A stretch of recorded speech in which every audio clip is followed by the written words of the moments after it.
All right, let's talk about a way to upgrade your life that doesn't involve some complicated plan, a new app, or trying to keep a streak alive.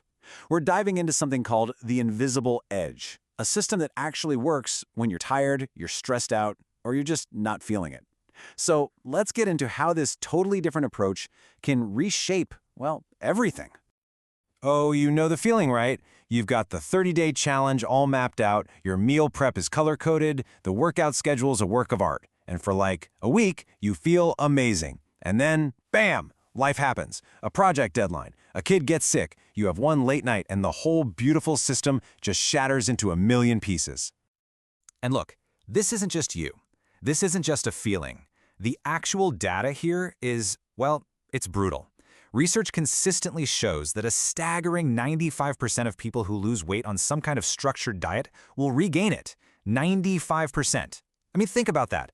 In any other field, that's a catastrophic failure rate. So here is the most important thing I want you to hear today.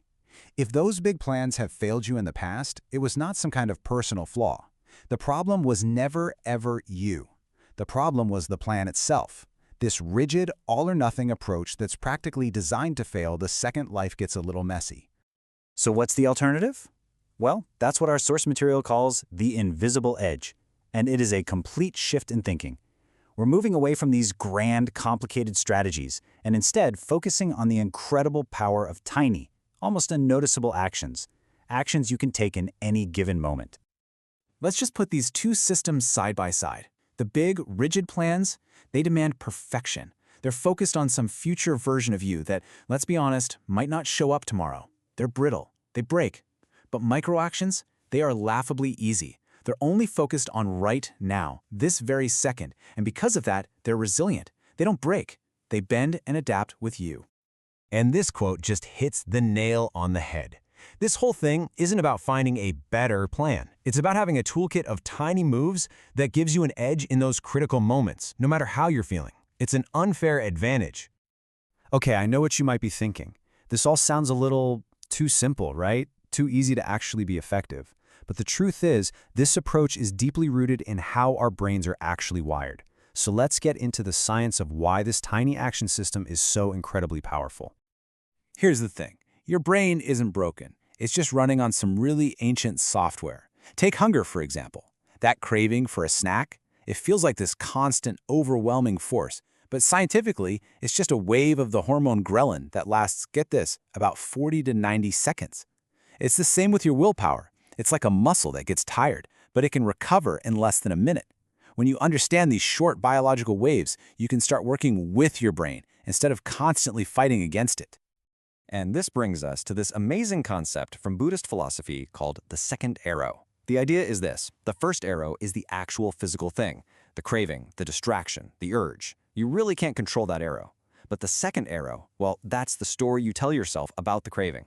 I'm so weak. I have no discipline. I always fail. That second arrow, the one that does all the real damage, that one is entirely optional. You can just choose not to fire it. And that right there, that is the single most empowering idea in this whole explainer. You do not have to control the feeling. You don't have to control the urge or the thought. You only have to control your very next 5-second action. That's it. That's where all your power is. So, what do these 5-second actions actually look like? Well, let's get practical. Let's move into the toolkit and see how this all builds into a system you can start using, I mean, literally right now as you're listening. Okay, let's imagine a scenario. A food craving hits you, and it hits you hard. Your brain's ancient wiring is just screaming for sugar.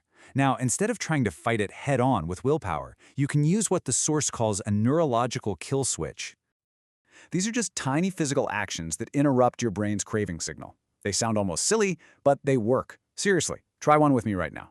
Press your tongue really hard against the roof of your mouth, and then swallow. Did you feel that? That simple little action can literally short-circuit a craving. Other things, like taking a few rapid breaths through your nose, or even smelling your own wrist, they work in a similar way. They're physiological resets, not tests of willpower. So that's for cravings. But what about when it's not a craving? What about when you're just paralyzed by a massive project or a to-do list that's a mile long, you feel completely overwhelmed, you have no idea where to even start? Well, there's a micro-action for that too. You just ask yourself this one simple question. Maybe even whisper it. Not, how am I going to finish this entire project? No, just, what is the next right move? And then you just do that one tiny thing. Open the email, write one sentence, put on one running shoe. That's it. That's the whole game. And now for the secret sauce. After you do any of these tiny positive actions, you drink that glass of water, you do one push-up, you ask that question, you have to anchor it in your brain. And you do it with a simple, silent fist pump. Just clench your fist for a second. That tiny celebration tells your brain, hey, that was good, let's do that again. It's a microdose of dopamine that helps wire that new behavior in. It's brilliant. Now, this is where it all comes together. Because these tiny actions, these kill switches and silent fist pumps, they're not just about managing cravings or tasks in the moment. Over time, they do something much, much more profound. They literally start to rewrite your identity. Think about it like this. Every single time you choose one of these tiny actions, you are casting a vote for the type of person you want to be. The votes are really small, almost invisible, but they are undeniable proof. They're evidence. So instead of mindlessly scrolling your phone, you drop and you do 5 push-ups. Boom. You just cast a vote that says, I am an active person who takes care of my body. That took you what, 12 seconds? Or how about this? You wake up in the morning, and before you even think about coffee, you drink a big glass of water. Boom! Another vote cast, this time for, I'm the type of person who prioritizes my health and hydration.